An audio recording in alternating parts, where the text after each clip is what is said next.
शरीर से अलग पड़े कटे हुए अंग, उधड़ा हुआ मुंह, चेहरे से आंखें गायब, बदन से लगातार रीस रहा था खून। कुछ ऐसी भयानक हालत में मिली 19 साल की एक लड़की की लाश। लाश की हालत ऐसी कि देखकर आपका दिमाग खराब हो जाए। हरियाणा के भिवानी के खेतों में सड़ रही एक 19 साल की इस लड़की की लाश, और पूरे हरियाणा सरकार सवालों के घेरे में खड़ा। चारों ओर सवाल ही सवाल कि आखिर इतनी भयानक दरिंदगी इस लड़की के साथ में किसने की। दरअसल मामला भिवानी की एक 19 साल की स्कूल की जो टीचर है, मनीषा, उसका है, जिसकी लाश 13 अगस्त को भिवानी जिले के सिहानी गांव के पास खेत के अंदर मिली। मनीषा नर्सिंग की पढ़ाई कर रही थी और 11 अगस्त को वो स्कूल से छुट्टी के बाद पास के एक नर्सिंग कॉलेज में दाखिले की जानकारी लेने के लिए गई हुई थी। घर पर नहीं लौटी तो परिजनों ने उसकी गुमशुदगी की रिपोर्ट दर्ज करवाई। पुलिस ने जब रिपोर्ट दर्ज करवाने गए तो कह दिया कि शादी के लिए भाग गई होगी तो लौट आएगी। एक एक दिन और 2 दिन और इंतज़ार कर लो। लेकिन फिर खबर मिली कि 13 अगस्त को लापता मनीषा का शव लोहारू के सिंघानी गांव में नहर के पास खेत के अंदर मिला। उसके गले पर काटने के निशान थे। शव की हालत बेहद ख़राब थी। लाश में कीड़े चल रहे थे और पीले जो कपड़े थे वो खून से लाल हो चुके थे। चेहरे में आंखें नहीं थी, मानो किसी ने नोच कर निकाल ली हो। चेहरे की खाल हट चुकी थी, सिर्फ कंकाल बचा हुआ था। शव की यह हालत देखकर पूरे गांव के पैरों तले ज़मीन खिसक गई। बस यही कानाफूसी लोगों में चल रही थी कि रेप तो बहुत से देखे, लेकिन ऐसा खतरनाक हादसा और ऐसे हालात के अंदर कोई लाश पहले कभी नहीं देखी। परिवार को समझ नहीं आ रहा था कि आखिर उनकी बेटी के साथ में ये क्या हुआ। 14 अगस्त को शव का पोस्टमार्टम हुआ तो परिजनों ने शव को लेने से इनकार कर दिया और कहा कि जब तक आरोपी नहीं पकड़े जाते तब तक शव नहीं लिया जाएगा। अस्पताल के बाहर धरना प्रदर्शन शुरू किया और 15 अगस्त को मुख्यमंत्री नायब सिंह सैनी सरकार ने लापरवाही पर एसपी मनवीर सिंह को हटा दिया और लोहरू पुलिस चौकी के एसएचओ सहित 5 पुलिसकर्मी को सस्पेंड कर दिया। एक बार फिर शव का पोस्टमार्टम कराया गया। यहाँ हैरानी की बात आप सुनिए कि पोस्टमार्टम के बाद में डॉक्टरों ने साफ कह दिया कि मनीषा के साथ में कोई रेप नहीं हुआ।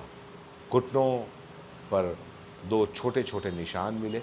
शरीर के अंग के टुकड़ों की जांच की गई और गर्दन पर जानवरों ने काटा है। उन्होंने कहा कि तेजधार हथियार से काटने से अलग अलग के तरह के निशान होते हैं और गर्दन पर वो निशान है ही नहीं। किसी और जानवर ने गर्दन को धड़ से अलग कर दिया। लेकिन घर वालों को समझ में नहीं आया कि आखिर बेटी की हत्या हुई कैसे। वो डॉक्टर की बात मानने से कतई तैयार नहीं हुए और बार बार बलात्कारी को पकड़ने की मांग करने लगे। ढाणी जो लक्ष्मण निवासी है, शिक्षिका मनीषा की मौत के मामले में रोज़ाना धरना प्रदर्शन हो रहे हैं। परिजन और ग्रामीण ने लगातार हाईवे जाम किया। डेड बॉडी का अंतिम संस्कार नहीं किया। कैथल के गांव कसान में भिवानी की मनीषा मौत केस को लेकर गुस्साए युवाओं ने, ग्रामीणों ने रोड जाम कर दिया। वो कैथल जिंद मार्ग पर इकट्ठा होकर सड़कों के बीचों बीच बैठ गए और इससे वाहनों की आवाजाही रुक गई। ग्रामीणों ने बड़े बड़े पत्थर और लाठियां रखकर रास्ते को जाम करना शुरू कर दिया। तो वहीं दूसरी तरफ मनीषा के परिवार पर अंतिम संस्कार कराने का दबाव भी प्रशासन की ओर से लगातार किया जाने लगा। 17 अगस्त तक धरना प्रदर्शन चलता रहा और 18 अगस्त को खुलासा हुआ कि पुलिस ने किया तो सबके होश उड़ गए। एक बार फिर मनीषा का पोस्टमार्टम हुआ, यानी पूरे 3 बार एक ही बॉडी का पोस्टमार्टम होता रहा और इस बार की रिपोर्ट में अजीब खुलासे हुए। पहले पुलिस ने कहा कि मनीषा के बैग में एक सुसाइड नोट मिला, उसने आत्महत्या की है। पूरे मामले में एक नोट मिलने के बाद में अब पुलिस का कहना है कि मनीषा की हत्या नहीं हुई है, बल्कि उसने कीटनाशक खाया है। उसका गला भी नहीं रहता, बल्कि उसे जानवरों ने नोचा है। यानी कुल मिलाकर मनीषा ने सुसाइड किया है। उसके साथ कोई रेप नहीं हुआ। पुलिस ने कहा कि मनीषा ने जिस दुकान से कीटनाशक खरीदा था वहां से भी पुष्टि कर ली गई। मनीषा के बैग में से जिस सुसाइड नोट के निकलने की बात की जा रही है उसमें यह भी दावा किया गया कि उसकी हैंड राइटिंग मनीषा के हैंड राइटिंग से बिल्कुल मेल खा रही है। पुलिस के अनुसार मनीषा ने सुसाइड नोट में लिखा था, सॉरी मम्मी पापा, मैं मेरी वजह से आप दोनों को प्रॉब्लम में नहीं देख सकती, आप दोनों ने मेरी खातिर बहुत कुछ किया है और वैसे भी मैं अब सबको दुखी नहीं रख सकती, तुम भी दुखी हो और सामने वाले भी मुझसे दुखी हैं। मैं किसी के साथ गलत नहीं करना चाहती और ना मेरे मन में कुछ गलत करने की इच्छा है।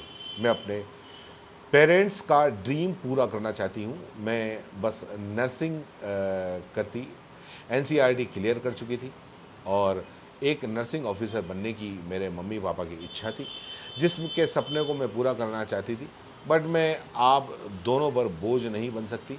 I am sorry mummy papa, आप दोनों को मैंने कभी हर्ट किया हो या आपका दिल दुखाया हो तो आप मुझे माफ़ करना।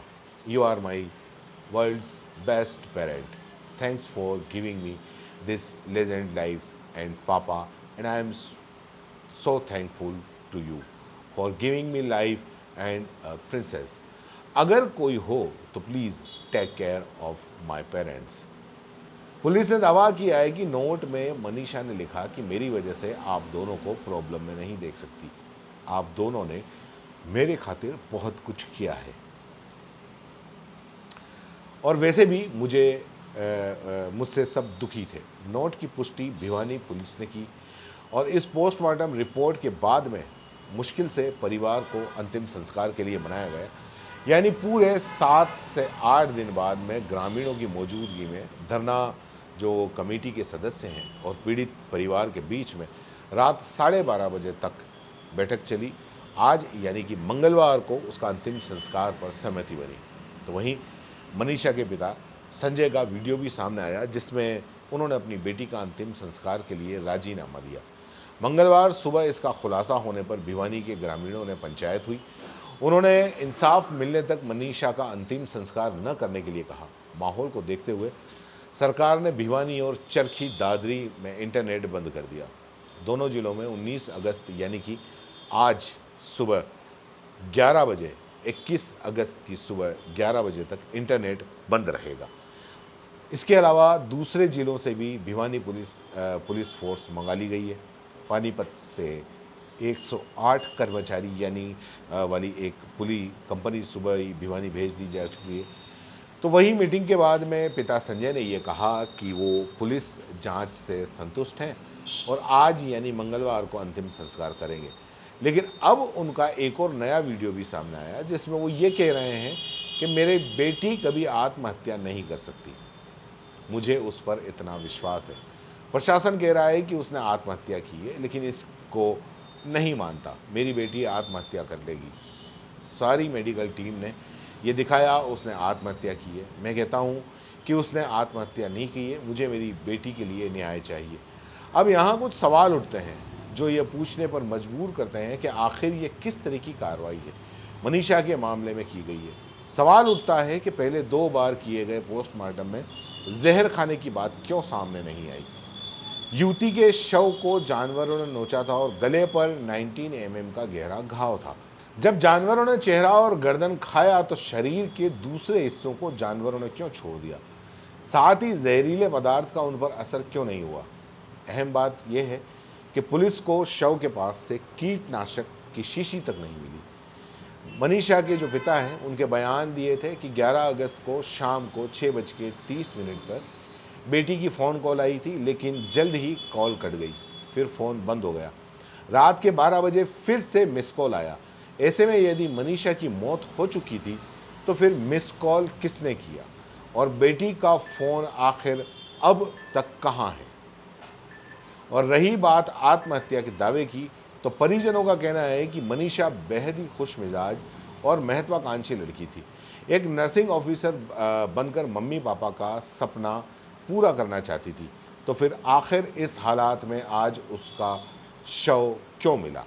आपको बता दें कि जिस हालात में मनीषा का शव मिला उसका चेहरा देखकर ऐसा लगता है कि किसी ने उस पर तेज़ाब से वार किया, लेकिन पुलिस का कहना है कि उसका चेहरा कीड़ों ने खा लिया। फिलहाल पुलिस इस मामले की जांच कर रही है, लेकिन सवाल गंभीर है और जवाब आप भी दीजिए।